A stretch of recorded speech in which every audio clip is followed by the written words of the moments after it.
Hello student, आज का हमारा टॉपिक है डैग यानी डायरेक्टेड असाइक्लिक ग्राफ, जो कि रिलेटेड है कंपाइलर डिज़ाइन से। ठीक है, सिंपल और आसान टॉपिक है और आपके एग्जाम के अकॉर्डिंग बहुत ही इंपॉर्टेंट टॉपिक है। तो यहाँ पे आपको एक्सप्रेशन दिया है a+a+b - c इंटू डी, और आपको इसका डैग रिप्रेजेंटेशन भी ड्रॉ करना है एंड सीक्वेंस ऑफ इंस्ट्रक्शन भी फाइंड आउट करना है। ठीक है, सबसे पहले तो आपको यहाँ पे ये पॉइंट ध्यान में रखना है कि आपको बॉडमॉस रूल अप्लाई करना है, यानी अगर एक्सप्रेशन में ब्रैकेट है सबसे पहले तो उसको सॉल्व करना है, then power, then division, multiplication, addition and subtraction. ठीक है, अब यहाँ पे आपको दो पॉइंट ध्यान में रखने हैं कि एम के लीफ एंड एम के नोड, ये दो पॉइंट आपको यहाँ पे ध्यान में रखने हैं कि हम एम के लीफ कब यूज़ करेंगे और एम के नोड कब यूज़ करेंगे। ठीक है, एम के लीफ हम कब यूज़ करेंगे तो आपके एक्सप्रेशन में जब अल्फ़ाबेट्स आते हैं या आइडेंटिफायर आप बोल सकते हो, अगर आइडेंटिफायर आते हैं तो हम एम के लीफ यूज़ करेंगे, और अगर ऑपरेटर आते हैं तो हम यूज़ करेंगे एम के नोड। ठीक है, अब सबसे पहले तो आपको जब भी आप डैग का एक्सप्रेशन सॉल्व करोगे तो आपको रफली जो आपका एक्सप्रेशन है उसको सॉल्व कर लेना है। ठीक है, वो कैसे सॉल्व करना है वो हम देख लेते हैं। जैसे फॉर एग्जांपल ये आपका एक्सप्रेशन है। ठीक है, अब मैंने आपको बताया था कि बॉडमॉस रूल हमें यहाँ पे अप्लाई करना है, तो सबसे पहले हम ब्रैकेट सॉल्व करेंगे तो इसको नंबरिंग देंगे हम, जैसे 1 और 2। ठीक है, अब इसको सॉल्व करने के बाद इसका जो भी आंसरिंग आएगा उसको हम नंबर देंगे 3। देन उसके बाद हम ए को नंबरिंग देंगे 4, और फिर हम यहाँ पे इंटू है, फिर हम 4 और 3 को सॉल्व करेंगे जिसको हम नंबरिंग देंगे 5। ठीक है, देन उसके बाद ये वाला मल्टीप्लिकेशन, तो इसको डी को हम नंबर देंगे 6, और फिर 6 और 5 का जो भी कैलकुलेशन आएगा उसको नंबर देंगे हम 7। ठीक है, फिर हम ए को नंबरिंग देंगे 8, और फिर ए और 7 को हम सॉल्व करेंगे तो उसको नंबरिंग देंगे हम 9। ठीक है, तो इस तरीके से आपको ये रफली ड्रॉ कर लेना है। अब इस पर से ही हम sequence of instruction write down करते हैं। तो सबसे पहले हमें ब्रैकेट सॉल्व करना है b - c, तो b को हमने नंबर दिया था 1 और c को हमने नंबर दिया था 2। मैंने आपको पहले ही बताया कि अल्फाबेट अगर आते हैं तो हमको क्या लिखना है, m के लीफ। ठीक है, फर्स्ट नंबर p1:= हम यहाँ पे लिखेंगे m के लीफ। ठीक है, आइडेंटिफायर यानी id, तो id हमारा क्या था, b था, बराबर है, तो यहाँ पे लिखेंगे हम b सेमीकोलन।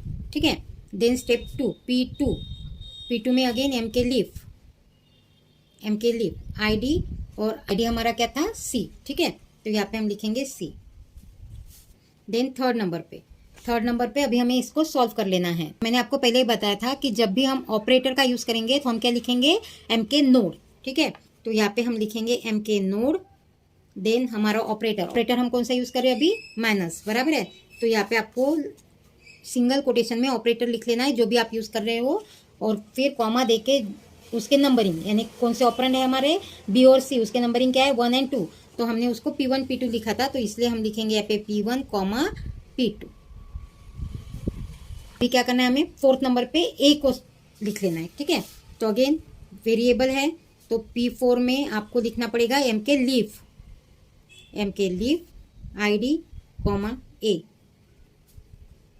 ठीक है, फिर हमने 4 और 3 का कैलकुलेशन करके उसको नंबरिंग दिया था 5, तो इसलिए p5 में आपको लिखना है m के नोड अगेन, बराबर है, m के नोड, देन सिंगल कोटेशन में आएगा आपका इनटू, कॉमा, किसको लिखना है, p4 एंड p3 को, तो p3, p4।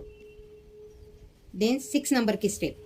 ठीक है, 6 में क्या किया था हमने, d यहाँ पे लिखा था d, बराबर है, तो p6:= m के लीफ, देन id, d, बराबर है, d को देना है नंबरिंग। देन आएगा 7 नंबर।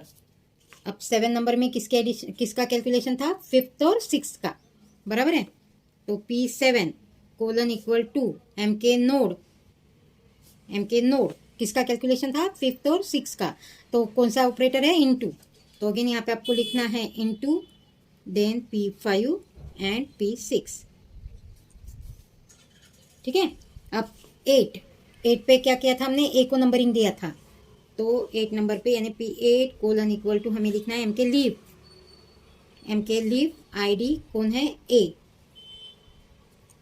ठीक है, देन 9 में हमने क्या किया था, 8 और 7 का कैलकुलेशन प्लस ऑपरेटर आया था, तो p9:= m के नोड, देन प्लस, और P7 and P8, P7 P8, ठीक है। तो इस तरीके से ये होगा आपका सीक्वेंस ऑफ इंस्ट्रक्शन। अब हम इसको और अलग तरीके से भी सॉल्व कर सकते हैं। कैसे? जैसे for example A+A into B-C into D, बराबर है, सॉरी B-D। अब हम क्या कर सकते हैं, जैसे इसको फर्स्ट, सेकेंड, इसको थर्ड, फोर्थ और फिफ्थ, यानी यहाँ पे जो आइडेंटिफायर है उस सभी को हम पहले ही नंबर देकर रख सकते हैं। जैसे ए को 1, ए को 2, बी को 3, 4 एंड 5, बराबर है। फिर उसके बाद हम इसको सॉल्व करेंगे तो इसको नंबरिंग देंगे हम 6, ठीक है। देन हम इसको सॉल्व करेंगे तो इसको नंबरिंग देंगे 7, देन इसको सॉल्व करेंगे तो इसको नंबरिंग देंगे 8, और फिर इसको सॉल्व करेंगे तो इसको नंबरिंग देंगे हम 9, ठीक है। या इसको सॉल्व करने के बाद जो नंबरिंग आया 6 के बाद हम 6 और 5 का भी कैलकुलेशन करके उसको नंबर दे सकते हैं, फिर ए और उसका कैलकुलेशन कर सकते हैं, ठीक है। तो आप कैसे भी इसको सॉल्व कर सकते हो। इसको सॉल्व करने का कुछ तरीका नहीं है, जस्ट एम के लीफ एंड एम के नोड ही आपको ध्यान में रखना है कि अगर आइडेंटिफायर आते हैं तो लिखना है हमें एम के लीफ, और अगर ऑपरेटर आते हैं तो हमें लिखना है एम के नोड, ठीक है। तो अलग अलग वे से हम इसको सॉल्व कर सकते हैं, ठीक है। अभी हमें इसका डायग रिप्रेजेंटेशन ड्रॉ करना है, तो रफली हम उसको पहले ड्रॉ कर लेते हैं। जैसे A plus A into B minus C into D, ठीक है। तो सबसे पहले हमें ब्रैकेट सॉल्व करना है, तो यहाँ पे आएगा आपका माइनस, बराबर है, लेफ्ट साइड में है B, राइट साइड में है C, ठीक है। देन अभी उसके लेफ्ट साइड में इंटू A है, तो मैं यहाँ पे लिखूंगी इंटू, यहाँ पे लिखती हूँ A, और उसके राइट साइड में आएगा ब्रैकेट, बराबर है। इंटू लिख लिया मैंने, उसके लेफ्ट साइड में ए और उसके राइट साइड में जो भी ब्रैकेट का कैलकुलेशन आएगा वो, ठीक है। अब अगेन इंटू है, इंटू के लेफ्ट साइड में है ए, तो यहाँ पे मैंने इंटू लिख दिया, इंटू के राइट साइड में, हाँ, इंटू के राइट साइड में है डी, और लेफ्ट साइड में जो हमने कैलकुलेशन अभी तक किया था वो, यानी ऐसे, ठीक है। और फिर है प्लस, प्लस में क्या होगा, जो भी कैलकुलेशन आया है अभी तक वो, तो वो आएगा आपका राइट साइड में, और लेफ्ट साइड में आएगा ए, ठीक है। अब आपको एक पॉइंट ध्यान में रखना है कि ए हमें रिपीट नहीं करना है, तो उसको ए यहाँ पे ना लिखते हुए हम क्या करेंगे, इसको ऐसे ड्रॉ करेंगे, ठीक है। तो इस तरीके से आपका डायग रिप्रेजेंटेशन, ठीक है। एक बार और यहाँ पे ड्रॉ कर लेते हैं हम। तो कैसे, क्या बताया था मैंने, B माइनस C जो है उसको हमें पहले लिख लेना है, तो यहाँ पे मैंने माइनस दे दिया, बराबर है। उसके लेफ्ट साइड में आया B, राइट साइड में आया C, ठीक है। देन उसके बाद हमें क्या करना है, सॉरी यहाँ पे इंटू है, देन हमें क्या करना है, अभी इंटू का कैलकुलेशन करना है, ए इंटू, बराबर है। तो इसीलिए मैंने यहाँ पे दे दिया इंटू, इंटू के लेफ्ट साइड में आएगा ए और राइट साइड में आएगा ब्रैकेट, बराबर है, राइट साइड में ब्रैकेट, तो यहाँ पे राइट साइड में ब्रैकेट, तो यहाँ पे राइट साइड में आ गया ब्रैकेट और इधर आ गया आपका इंटू, यानी ए, ठीक है, इंटू के लेफ्ट साइड में। अब इसका जो भी कैलकुलेशन आया उसके साथ हमें डी को मल्टीप्लाई करना है, यानी इंटू के राइट साइड में आएगा डी, और ये जो कैलकुलेशन है ये आएगा लेफ्ट साइड में, तो इसीलिए हम यहाँ पे इंटू दे देते हैं। ये आ गया इसका लेफ्ट और ये आ गया इसका राइट, तो राइट में आएगा आपका डी, ठीक है। हाँ, अभी क्या है, प्लस, प्लस के लेफ्ट साइड में ए और राइट साइड में जो अपना पूरा कैलकुलेशन है अभी तक का, ठीक है।